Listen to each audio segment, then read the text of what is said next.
मेरे इस YouTube channel पे आप सभी का जोहार। स्वागत है। जो मेरे YouTube चैनल पे नए जय सब्सक्राइबर है वो हिंद। चैनल को सब्सक्राइब जय करें झारखंड। और बेल आइकन जय को जरूर दबाएं। अभिभावक, आइए सुनते हैं मार्गदर्शक, अभी पथ मुंबई से प्रदर्शक जयराम सभी माथुर को ने जोहार। अपने और एक संबोधन सूचना में क्या कहा। संदेश कि प्रथम बार झारखंड से बाहर, बृहद झारखंड से बाहर, महाराष्ट्र राज्य के नवी मुंबई क्षेत्र अंतर्गत बेलापुर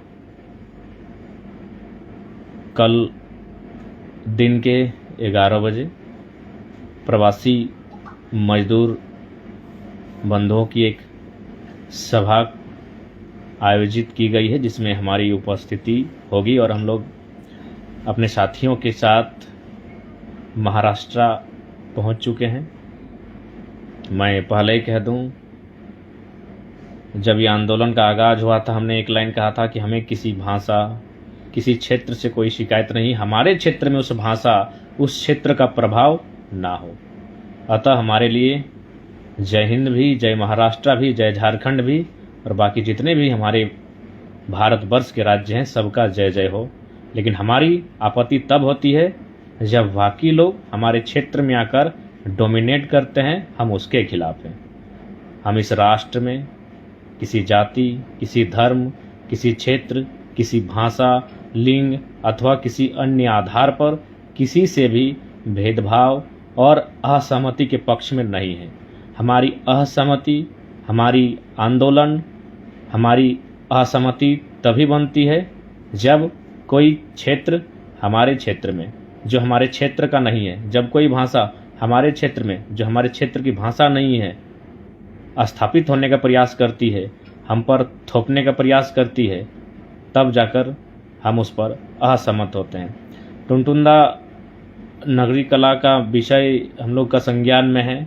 आप लोग अपना कागज जो है, उस दिन बाकायदा बात हुई थी, उस प्रक्रिया पर आगे जाइए, नहीं तो ग्रामीण एकजुटता के साथ परिचय दीजिए और उस आंदोलन में भागीदार दीजिए। तो फिलहाल महाराष्ट्र प्रवेश हम लोग कर चुके हैं।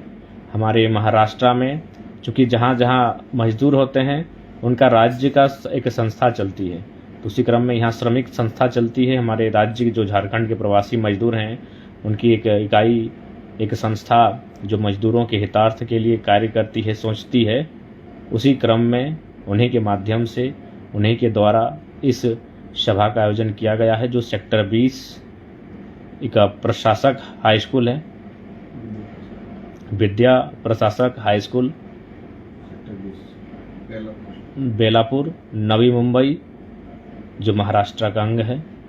तो सभी को इस बात की सूचना, तमाम हमारे इस क्षेत्र में जितने भी आसपास के झारखंडी बंधु बांधव रहते हैं, उन सभी से विशेष आग्रह, प्रार्थना, निवेदन, यथासंभव यदि संभव हो तो कल के सभा में, कार्यक्रम में, जो मूल रूप से किसी राजनीतिक दल के बैनर तले नहीं, किसी पार्टी के बैनर तले नहीं, अपितु जो श्रमिक हैं उनकी जो संस्था है उसी के बैनर तले कल के कार्यक्रम का आयोजन रखा गया है। आप सभी सादर आमंत्रित हैं। मुरारीदा, आप निश्चिंत रहें, सुरक्षा के लिए निश्चय ही आप चिंतित हैं, उसके लिए आपकी चिंता हमारे प्रति, उसके लिए आभार। हम लोग ठीक हैं और सकुशल अपने झारखंड हम लोग वापसी करेंगे। तो फिलहाल सभी को, और साथ ही साथ यहाँ 2 दिनों में ही बहुत कुछ जानने सीखने को मिला। हमारे बहुत भारी संख्या में झारखंड के प्रवासी मजदूर यहाँ रहते हैं और बिल्कुल आज वो संघर्ष कर रहे हैं, कोई 10 वर्षों से, कोई 20 वर्षों से, लेकिन उन्होंने महाराष्ट्र का जो कल्चर है उसे स्वीकारा है, जो महाराष्ट्र के लोग हैं उनको स्वीकारा है, जो महाराष्ट्र का वर्चस्व है उसको स्वीकारा है। लेकिन झारखंड में ठीक इसका उल्टा होता है।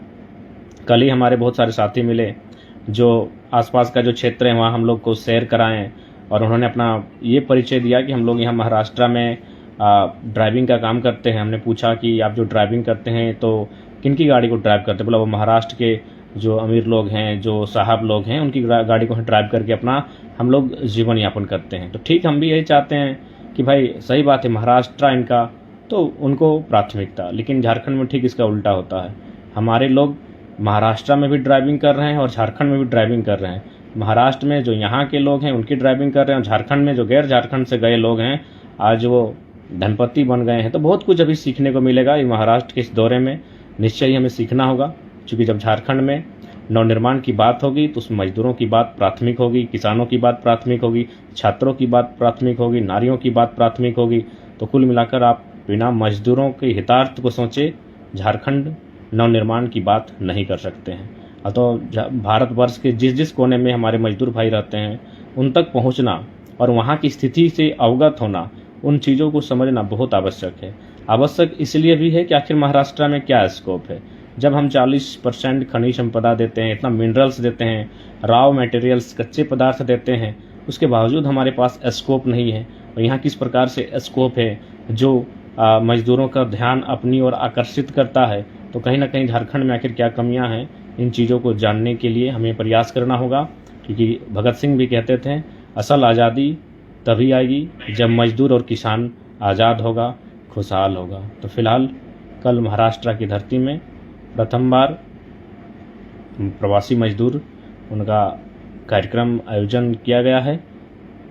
उसके लिए सभी को शुभकामनाएं और आगमन आपका हो, इसकी अभिलाषा करते हैं। जोहार झारखंड, जय झारखंड, जय हिंद, जय भारत, जय महाराष्ट्र।